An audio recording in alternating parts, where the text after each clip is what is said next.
नवीन अमरावतीचा अभिमान मला अंतःकरणापासून आहे. पण आज या ठिकाणी मी आलो एक गोष्ट तुम्हाला सांगण्यासाठी.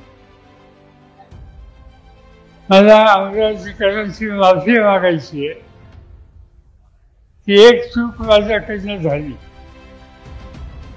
5 वर्षाच्या पूर्वीची जी निवडणूक होती त्या निवडणुकीमध्ये लोकसभेच्या उमेदवाराला मतदान करा म्हणून मी काही जाहीर सभा घेतल्या.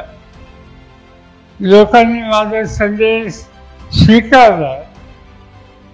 आम्ही त्यांना पाठिंबा दिला, त्यांना खासदार केलं आणि गेल्या 5 वर्षाचा त्यांचा अनुभव हा बघितल्याच्या नंतर माझ्या मनात अस्वस्थता होती की कधीतरी जावं आणि अमरावतीकरांना सांगावं की आमच्याकडून चूक झाली, ती चूक पुन्हा कधी होणार नाही आणि ती चूक आता दुरुस्त करायची आहे.